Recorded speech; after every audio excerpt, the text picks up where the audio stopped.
क्या यासिन मलिक को फांसी की सजा होनी चाहिए या फिर उसे रिहा कर देना चाहिए?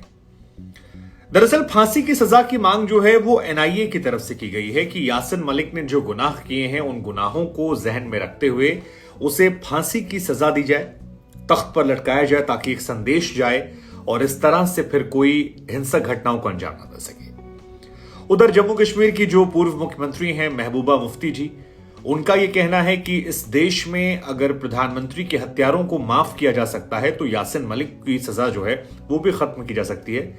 उसे एक राजनेता के तौर पर, जनता के सेवक के तौर पर छोड़ दिया जाए, जो अलगाववादी से बाद में राजनेता बन गया, हथियार छोड़कर बाद में वो समाज सेवा में लग गया। लेकिन क्या वाकई में यासिन मलिक को समाज का सेवक कहना सही रहेगा? हमें लगा कि आज हम यासिन मलिक के गुनाहों की कुंडली निकालते हैं और जरा समझते हैं कि कौन कौन से गुनाह किए हैं। तो कश्मीरी पंडितों के नरसंहार से लेकर एयरफोर्स के जवानों की हत्या से लेकर घाटी में तमाम हिंसा और टेरर फंडिंग में संलिप्तता, यहां तक कि एक पूर्व मुख्यमंत्री जो कि गृहमंत्री थे उनकी बेटी को अगवा करना, कई किस्से कहानियां हैं, हम आपको सुनाते हैं और उसके बाद फैसला आप दीजिएगा कि यासिन मलिक को रिहा करना चाहिए या जो गुनाह है उसके लिए फांसी की सजा भी थोड़ी कम है। तो यासिन मलिक की शुरुआत जो है वो 14 साल की उम्र से ही इस गलत रास्तों की दुनिया पर निकल चुका था। मसलन 1966 में, आज 57 साल पहले यासिन मलिक का जन्म हुआ था। श्रीनगर के माए सूमा इलाका है जहां पर यासिन मलिक एक बस ड्राइवर थे, गुलाम कादिर, उनके यहां पर इनका जन्म होता है। यासिन मलिक का सरकारी स्कूल के बस ड्राइवर थे और इनकी शुरुआती पढ़ाई जो है वो जम्मू कश्मीर की राजधानी श्रीनगर में हुई। प्रताप कॉलेज का ये स्टूडेंट था यासिन मलिक और किसे पता था कि ये बाद में इतनी बड़ी बड़ी गतिविधियों में शामिल होगा और कश्मीर घाटी में जो शांति गई थी उसके पीछे एक बड़ा जिम्मेदार शख्स होगा। लेकिन 14 साल की उम्र में इनको लेकर एक विवाद होता है साल 1983 में और इन पर कुछ गड़बड़ियों की बात आई। इसके बाद यासिन मलिक जो हैं वो आतंक का दामन थामते हैं और निकल पड़ते हैं ट्रेनिंग लेने के लिए। अब ट्रेनिंग जो इनकी है वो आतंक की ट्रेनिंग पाकिस्तान में जो कश्मीर का हिस्सा है पीओके, वहां पर इन्होंने ट्रेनिंग ली। उसके बाद जम्मू कश्मीर लिबरेशन फ्रंट के ये कमांडर बन जाते हैं।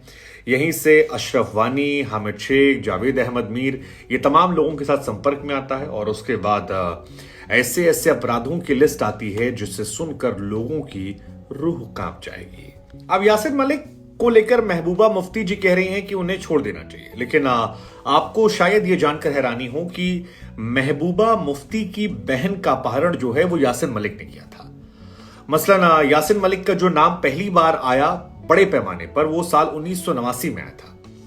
यासिन मलिक उस साल उस वक्त के गृह मंत्री देश के थे। सोचिए, देश का गृह मंत्री मुफ्ती मोहम्मद सईद साहब जो अब इस दुनिया में नहीं है, उनकी डेथ हो चुकी है। उनकी बेटी रूबिया, उनका अपहरण हुआ था और इस अपहरण कांड ने बड़ी सुर्खियां बटोरी थी, खबर बड़ी थी, क्योंकि मुफ्ती मोहम्मद सईद जो थे उस दौर में देश के गृह मंत्री थे और कश्मीर में सरेआम उन्हें उठाकर अगवा कर लेना, गायब कर देना, उसके बाद उन्हें वापस लाना, क्योंकि गृह मंत्री की बेटी थी, छोड़ना मुमकिन नहीं था। उस दौर की सरकार ने उनको बचाने के लिए पूरी ताकत झोंक दी और काफी फजीहत भी हुई थी। हालांकि उस दौर में केंद्र सरकार को रूबिया को बचाने के लिए 5 आतंकवादियों को रिहा करना पड़ा था और उन आतंकवादियों की भी अपनी लंबी चौड़ी कहानी है। लेकिन उसके बाद कहा जाता है कि मास्टरमाइंड जो थे वो यासिन मलिक थे। रूबिया को बाद में जब पहचानने के लिए कहा गया कि कौन कौन से अपहरणकर्ता थे जिन्होंने आपको अगवा किया था, तो मुफ्ती मोहम्मद सईद की बेटी और महबूबा मुफ्ती की बहन रूबिया ने यासिन मलिक समेत 3 लोगों का नाम लिया था और इस मामले में गवाह जो है वो रूबिया मलिक हैं, जिन्होंने यासिन मलिक को पहचानते हुए कहा कि हाँ, इसी ने मेरा अपहरण किया था। अब 1989 में जो घटना हुई थी उसमें 5 आतंकवादियों को रिहा कर दिया गया था, तो वो अपने आप में एक बहुत बड़ी घटना थी। प्लस गृह मंत्री की बिटिया को उठाया गया था, ब्लैकमेल किया गया था एक्चुअली भारत सरकार को, तो क्या वो गुनाह माफ करने वाला है?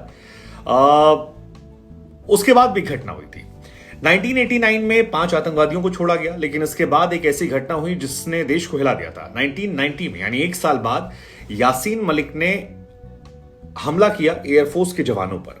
आतंकवादियों के साथ मिलकर भारतीय वायुसेना के 4 जवानों की हत्या कर दी थी। अशफाक वानी को दरअसल उस साल मार गिराया था और उसके बाद इनकी हत्या होती है। बाद में हालांकि सुरक्षा बलों ने यासिन को गिरफ्तार कर लिया था। 1994 में हालांकि ये रिहा भी हो जाते हैं। फिर 1994 में ही यासिन मलिक ने ऐलान कर दिया था कि वो अब गांधी जी के रास्ते पर निकलने वाले हैं और इसके बाद बहुत सारी चर्चाएं होती हैं। अब इसको लेकर दो तरह की बातें आती है। एक आता है कि गांधीवाद का रास्ता जो था वो दिखावे के लिए था, सब कुछ कर करा के एक दूसरा तरीका कि कश्मीर का Gandhi, image building, perception building, ताकि इंटरनेशनल फंडिंग और तमाम चीज़ों को लेकर बच जाए। और दूसरा वर्ग कहता है कि नहीं, सच में इनका दिल जो था वो भर गया था अलगाववाद से, ये वापस मुख्य धारा में जुड़ना चाह रहे थे।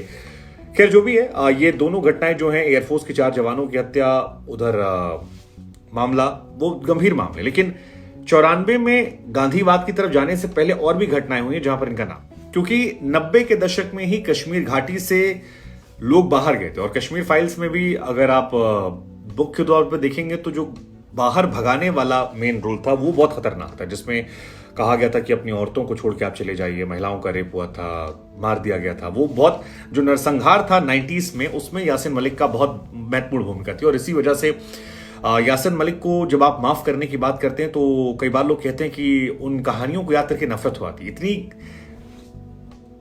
मतलब दुर्दांत चीजें करने के बाद किसी व्यक्ति को आप कैसे माफ कर सकते हैं। और 90 में हिंसा जो भड़की थी उसमें यासिन मलिक की मुख्य भूमिका थी। भारत के इतिहास में वो एक तरीके से कहें तो ब्लैक हिस्ट्री है, जिसे हम और आप पढ़ते सुनते जानते हैरान होते हैं, क्योंकि इंडिया में, भारत में या दुनिया में कश्मीरी पंडित जो हैं वो इकलौते ऐसे लोग हैं जो अपने ही देश में रिफ्यूजी हैं। ऐसा कहीं नहीं है कि अपने ही देश में आप रिफ्यूजी होते हैं, लेकिन इंडिया में कश्मीरी पंडित जो हैं वो रिफ्यूजी बनकर हैं, और ये दुनिया का पहला एग्जाम्पल है।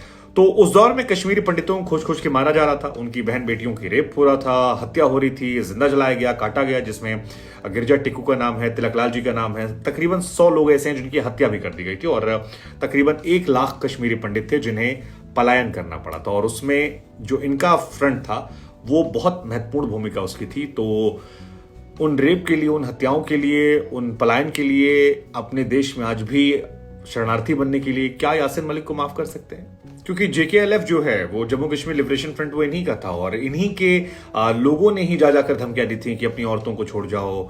यासिन ही वो शख्स थे जिन्होंने तमाम आतंकवादी घटनाओं को अंजाम दिया था। तो ऐसे में इनको माफ करना थोड़ा सा मुश्किल लगता है। लेकिन 2016 में एक बार फिर इनका मामला आया था टेरर फंडिंग को लेकर, और इसमें यासिन मलिक को आरोपी बनाया गया। NIA जो है इसको लेकर जांच कर रही है। यासिन मलिक पर जब जांच हुई तो एजेंसियों को सबूत मिले, और 2022 में यासिन मलिक को उम्र कैद की सजा सुनाई गई। आज अभी 2 दिन पहले टेरर फंडिंग मामले में ही NIA ने इस मामले को लेकर, टेरर फंडिंग मामले में सजाए मौत की बात की है। उधर दिल्ली हाईकोर्ट के जज ने कहा कि अगर ओसामा भी भारत की अदालत में होता तो शायद वो भी बहस करने का मौका मिलता। हालांकि बाद में कहा कि ओसामा से इनकी तुलना नहीं की सकती। ओसामा ने कभी मुकदमे का सामना नहीं किया है, और यासिन मलिक जो है मुकदमे का सामना कर रहे हैं। अब यासिन को लेकर जिनको सिंपैथी है वो कह रहे हैं कि 94 के बाद वो बदल गए हैं, उस दौर के हालात अलग थे, उस दौर में चीजें ऐसी हुई जो हो गई, बाद में बेहतर होने लगे। लेकिन क्या जो घटनाएं हुई हैं उनको माफ कर देना चाहिए? जो महबूब मुफ्ती कह रही हैं कि राजीव गांधी के हत्यारों को भी बरी कर दिया गया बाद में सजा के बाद, तो ये भी काफी समय से जेल में है, सजा काट रहे हैं, इन एंड आउट होते रहते हैं, इन्हें भी माफ कर देना चाहिए। हालांकि एक जमाने में टीवी चैनलों में इनका बड़ा महम मंडन हुआ, कई चैनलों में इंटरव्यू पड़े हैं। लेकिन क्या यासिन मलिक को वाकई में माफ कर देना चाहिए? आपसे ईमानदार कौन होगा? आप अपने दिल पर हाथ रख के बोलिए, माफ करना चाहिए।